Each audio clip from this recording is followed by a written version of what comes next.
I love India. This is my What is the one thing you love spending money on? education. It's my Because favorite I thing. am a feminist. I never used to say that, but now I say it proudly. So when I look at the history of the workplace, it's really been designed from the male point of view.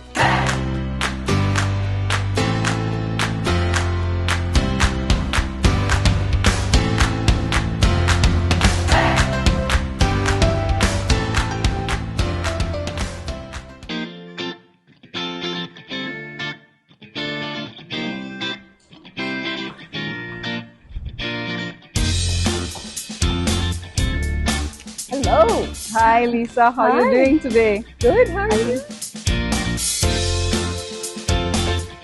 Such a pleasure meeting you again. It's great to see you. So how are things? Are you liking India? I love India. This has been my first visit, and Okay.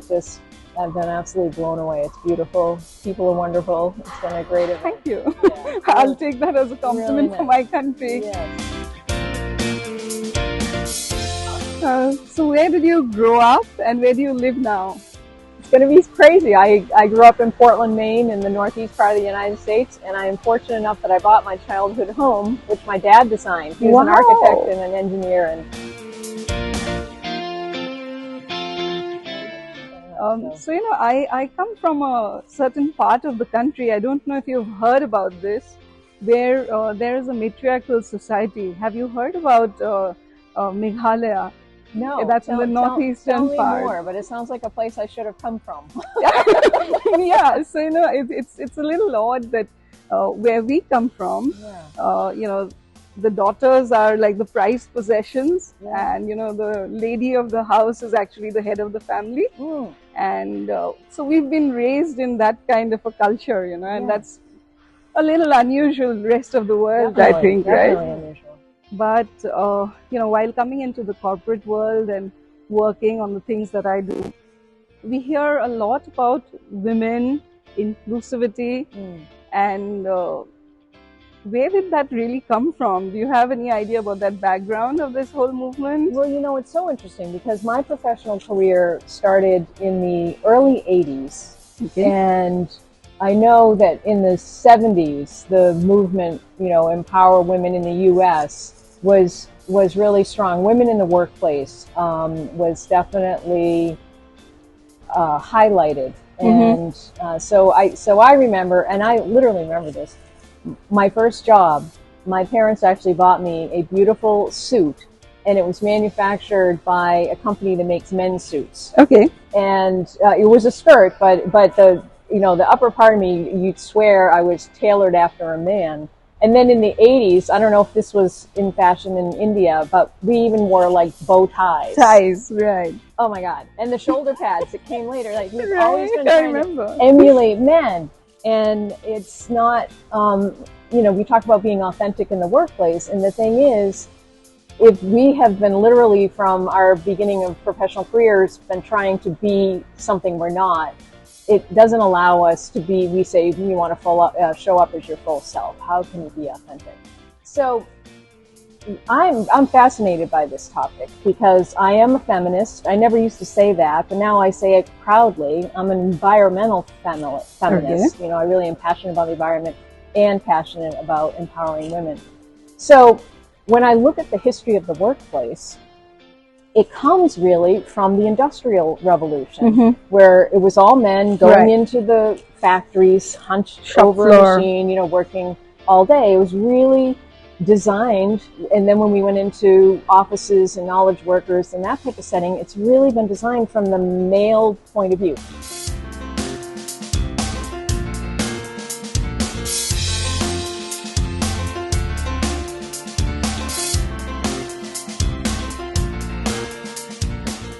We have the opportunity to be more inclusive, but do you know the number one barrier to bringing more, especially I'll talk about disabilities, invisible or visible disabilities. By invisible, I mean maybe people on the spectrum, Asperger's, autism. The biggest barrier to bringing them into the workforce is managers or leadership's misconceptions about what they can do, their assumptions about what they can and cannot do. the thing is, and again, I'll speak to my own home state, which has a workforce shortage. Mm-hmm. There were 70,000, which I know seems like such a small number, but in my state, which has 1 million people, there are 70,000 so-called disabled people that that's a big number. are workforce ready and highly able to contribute. Okay. So our workforce shortage would be taken care of if companies would open their minds to say, these folks are perfectly able to do what needs to be done and give them some flexibility. I mean, remote work, that's what, we think about disabled and we think wheelchair or sight impaired. And so then you can imagine why remote work might be appealing because of the barriers or the challenges of getting to work. But with invisible disabilities, you've got to remember there are aspects of the office, which we were just saying what perspective it was designed from. It's also often been just designed from the point of everybody's an extrovert. So think about somebody with an invisible disability that maybe is really overwhelmed by the office, giving them that flexibility or a little bit of choice of working remotely, sometime at least. In their own space, right? Yeah, and why not let them then feel overwhelmed, right? They'll never be overwhelmed with the space. As humans, we're wired to want to be of use, be of purpose, have value, contribute.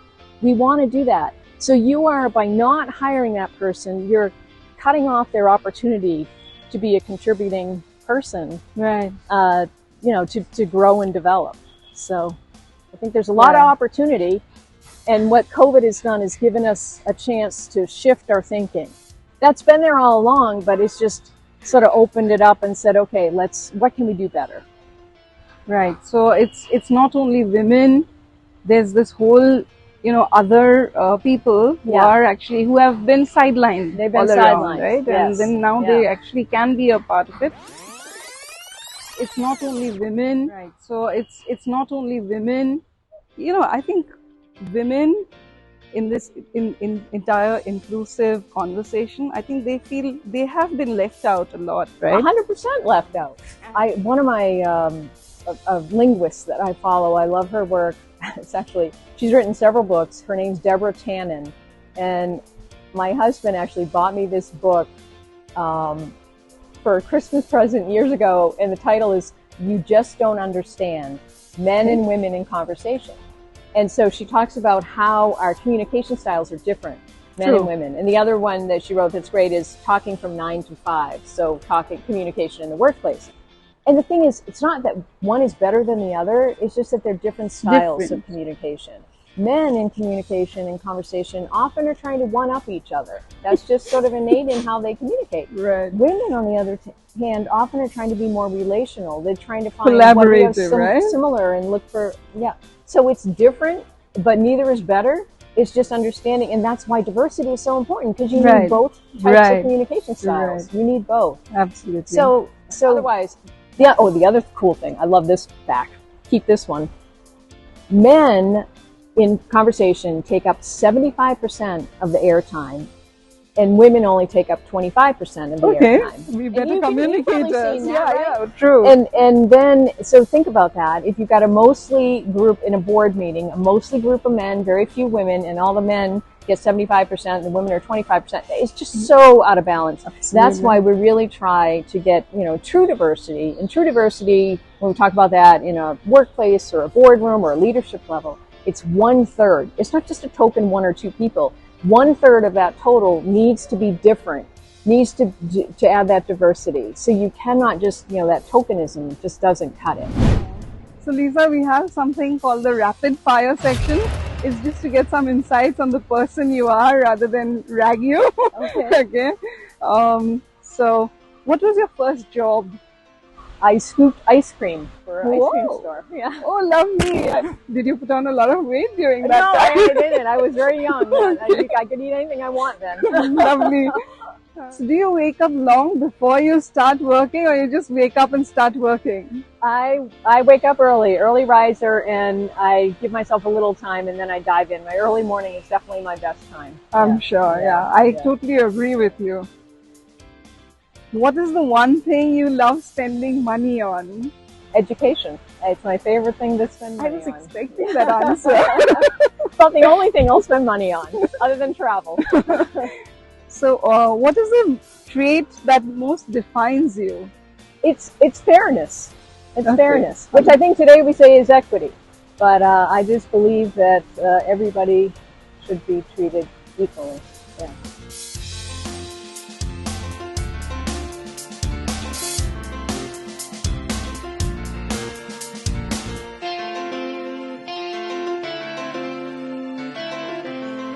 Okay, so Lisa, we have this Bristol question of the day that I need to ask you now.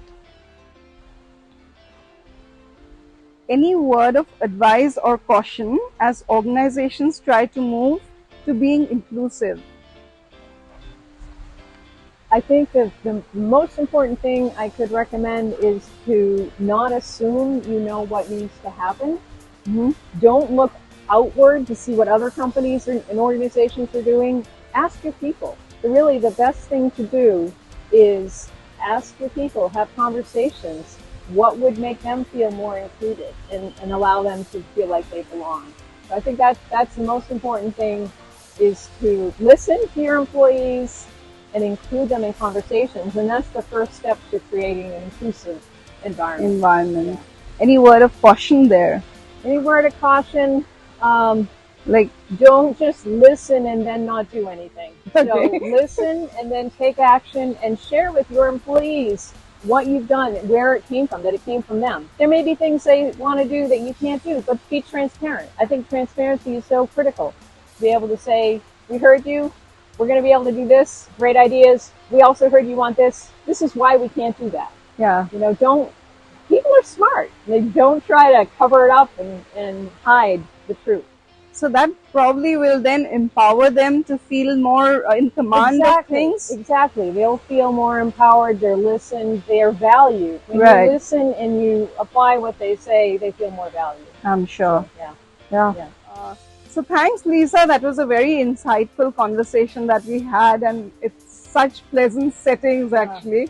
So thank you once again for doing this with us. Thank you so much. It's been a delight.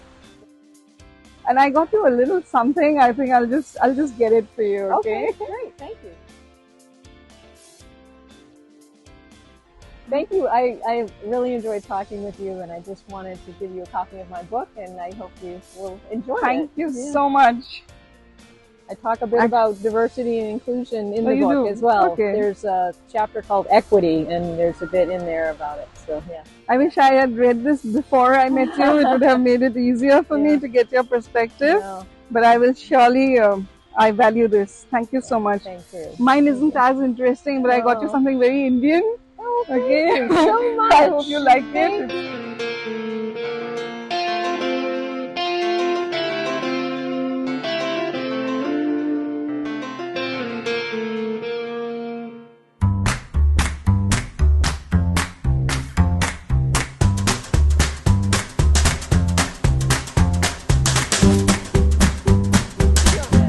I love the fact that I didn't have to look up at you like that. Oh, isn't that nice? It's amazing. Because most of the time, if it's someone American, American, men are no, even American, I could actually see eye to eye, right? See, this is why we need more women, so we can see eye to eye. Yeah, there we beautiful. go. Yeah. Lovely. Okay, good to go.